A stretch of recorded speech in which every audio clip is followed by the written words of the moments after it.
Have you ever seen such a glorious day? The sun is shining out there. It's just beautiful. It's just a beautiful day. It's wonderful. As Moses says, has anything so great ever happened before? If we look at life through the eyes of God and see that everything He created is good, we can say this each and every day, over and over and over again. I often hear people say, oh, my job is so boring and monotonous, or my marriage is boring. I don't like going to Mass because it's the same thing over and over and over again. It's monotonous. Well, one of my favorite writers, G.K. Chesterton, would respond in this way. He would relate to children and how they have an abounding vitality. Their spirit is fierce and on fire and free. Therefore, they want things repeated, unchanged. They always say, do it again, and the grown-up does it again and again and again until they're exhausted and nearly dead. Grown-ups are not strong enough to exult in monotony, but God is strong enough. And every morning and every night, He says to the sun, do it again, and to the moon, do it again. Monotony means the sameness in pitch and tone. The love of the Father and the Son and the Holy Spirit, the most holy Trinity, is the same yesterday, today, and tomorrow. Perfect love cannot be changed, should not be changed. Chesterton said that God has the eternal appetite of infancy. We've sinned and grown old, and our Father is younger than we are. Isn't this why Jesus told us that we must be like little children? Well, this is an exciting time. 4 years of study, hard work, of friendships, good times and bad times, of working toward a goal that seems so far away. But now the day has arrived and we have graduated. For Brittany and Matthew, Abby and Amber, Ethan and Darren, Taylor, Joe and Sarah, that means graduating high school Tuesday. For me, graduating means being ordained in the order of Deacon yesterday. All that time and all that work, and now is the fun beginning. Again. Because our lives are a series of graduations. We move on to something new and unknown, and we can only speculate what it will be like. But still, we do it again and again. I can't say anything that I cannot say to myself here. We all have this newness in common. Every day.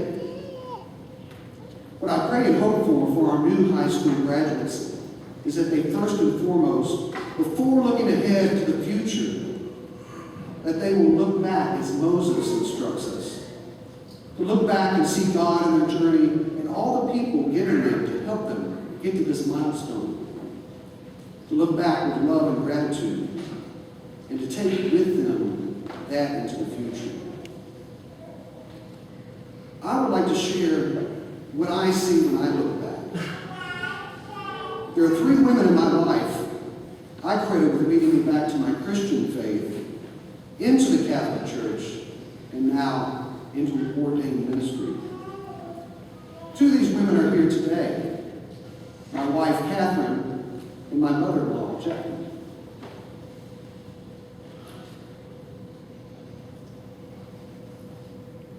I can't express gratitude and love I feel for you. It's simply inexpressible. The other woman in my life is someone I call my unofficial patron saint, Blessed Mother Teresa of Calcutta. When I first saw her work and heard her speak, it was as if my heart had been pierced. I said to myself, this is a woman who knows true love. The search for true true love has been told in countless books and stories and fairy tales. And the reason being is true love means true happiness. And happiness is really the only thing we really desire.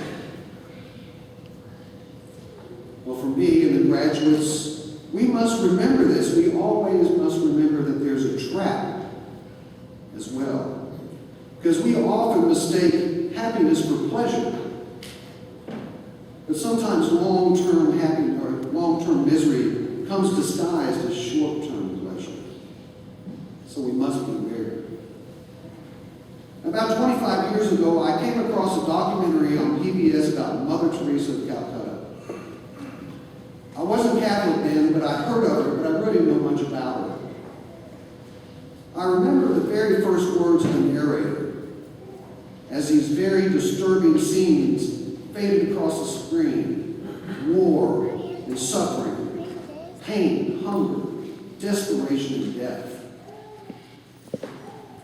He said, there's a light in this world, a healing spirit more powerful than any darkness we may encounter.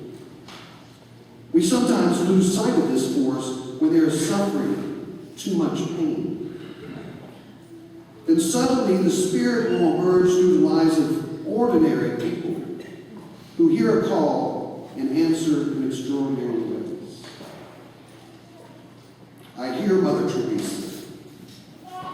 God speaks to us in the silence of our hearts, and we listen. The person whom Christ has chosen for himself, you and me, we know. Maybe we don't know how to express it, but we know. Now, I believe God captured me in those first few moments of that film, and He never let me go. I ached for that call, but it would be many more years before I began to slowly, very slowly, answer yes.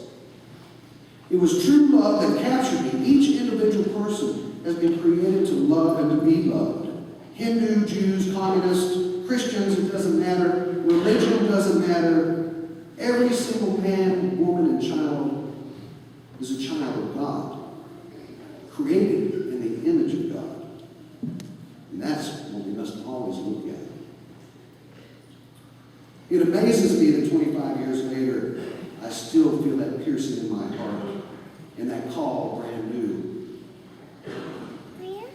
You know, the first thing that Mother Teresa did when she stepped out onto the streets of Calcutta, she saw a man lying in the gutter. People just walking past him. He was dying.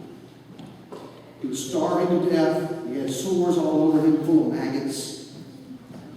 She bent down to pick him up, and he asked her, "Why are you doing this?" Mother replied, "Because I love you. I value you. You are valuable to me. You are valuable to God." The only way possible that I can see to love like that is to have access to the source. To love itself, the most holy Trinity.